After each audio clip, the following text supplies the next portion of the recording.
Hey everyone, welcome to Storytime with Steve. That's me, I'm Steve. And since we're all on coronavirus quarantine, I thought I could share some awesome stories that I share with my friends at bars and stuff like that we always crack up with. So these are going to be some of my favorite stories.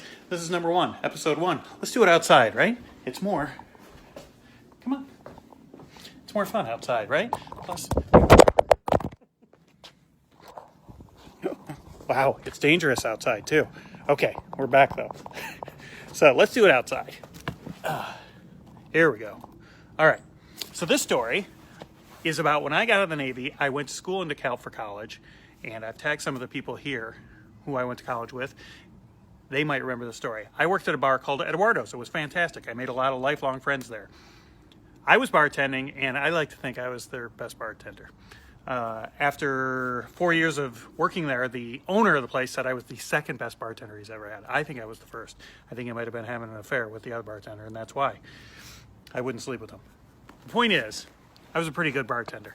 Now, for a bartender, the best quality you can have is remembering someone's drink and being a good conversationalist, which I think, yeah, I am.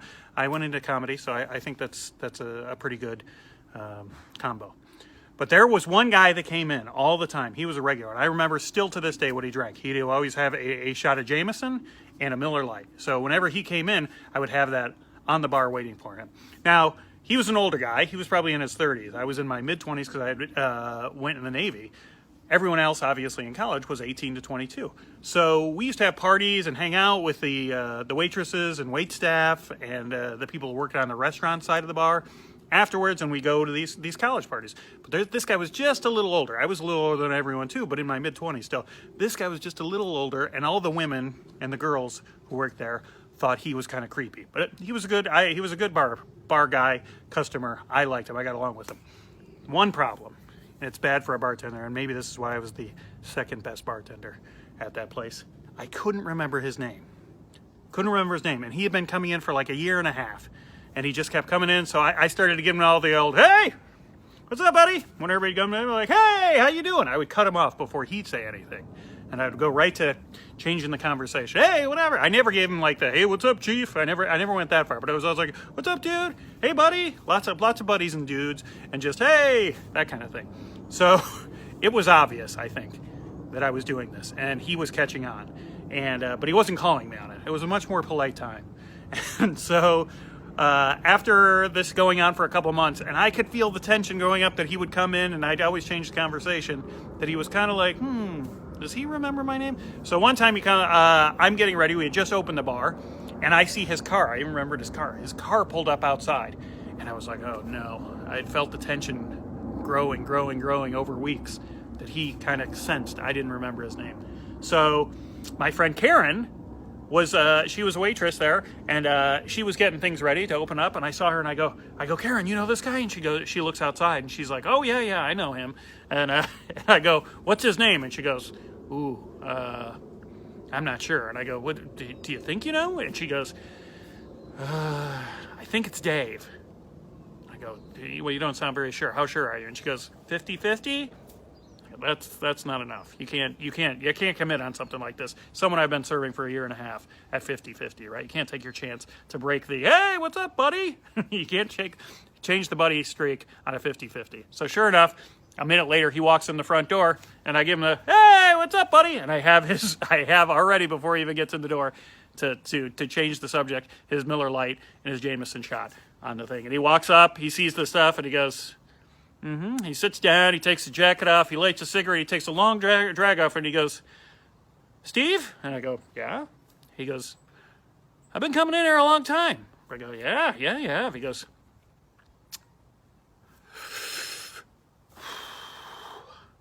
you don't remember my name?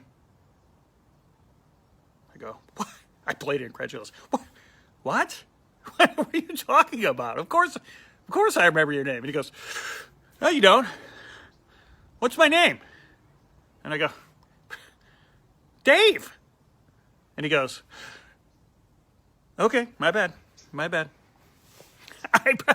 tricked him. I was the bad person. I didn't remember his name, but he had to feel bad because I took a 50-50 chance on Karen. Thank you to Karen Wambach, K-Wam, for coming up with that and making me a better person, even though I was the jerk. I was the jerk. This is a good lesson about humanity. I was the jerk in this situation. But on a 50-50 chance, I made him feel like a jerk. That's how life works. Sometimes, even when you're wrong, you get to be right. And when you're right, you get to be wrong. So I apologize to Dave, or whatever his real name is. Hey, other thing, because I'm not doing comedy, I'm not selling merchandise, but I'm going to do it here. If you feel the need, we are on a quarantine right now. But there's many other things you'd rather be doing. That's one of the things I talk to audience members about when I'm in the comedy club. You'll see comedians ask all the time, hey, what do you do for a living there? That's what general hack comedian. What do you do for a living? I don't think you learn about people what they do for a living, because some people hate their jobs. I think you learn more about people what they do when they're not working. You have free time, like now you can do anything you want. You can't do anything you want now, but you have free time. What do you do with that free time? What do you choose to do when you can do anything you want? You have hobby, that's how you learn about someone, their hobby, that kind of thing. People always ask this about across the country. Everybody's like hiking, hunting, horseback riding, all great answers, right? No one as I've across the country and asked this at hundreds and thousands of places, no one has ever said, fucking. Shouldn't that be number one? Number one should be fucking, right? If you got to choose what you were doing, wouldn't you rather be doing that? That should be the number one thing. Fucking. I like hiking to someone's place that might fuck me, right? I like drinking with someone enough that they might have so much drunk, they get drunk enough, they're like, all right, let's fuck. You know what I mean? That should be the number one thing. It should be the number one on our social media here. Interest, special interest, fucking. That should be on. None of us would even be here without fucking, right? So that should be the number. It should be on our resumes. You know, at the bottom, when you get to the bottom, it says, it says here you like horseback riding and fucking. Is that true? You're not just padding your resume, are you? We will call your references. I saw a bumper sticker a long time ago, and it said, I'd rather be fishing. I was like, I'd rather be fucking. And I think that's it. And that's my merchandise. So if you like it, and right now, this is what you should all be doing with your free time. I have bumper stickers that say, I'd rather be fucking. And it's got some awesome artwork that I drew. That's myself. I'm a pretty good artiste. So if you're interested, I will send you a bumper sticker. This is what you should be doing right now, and you'll get a little bit. And this will keep all of us employed until comedy comes back to the clubs. You can buy merchandise, no drink minimum. So if you're interested, if you want a sticker, here's my Venmo. And in any case, you're still welcome to watch all my stories that I'm going to share over the next couple weeks. We'll have different episodes. This is episode number 1, but Venmo $5 to Steve Mazan. Make sure you get the dash in there. Don't send it to a Steve Mazan without a dash, because he'll get rich, but you won't get the sticker, okay? Steve Mazan, M-A-Z-A-N. Make sure you spell it right. We'd all rather be fucking, and please try and remember each other's names, and we'll get through this together. See you on the other side, or in story 2.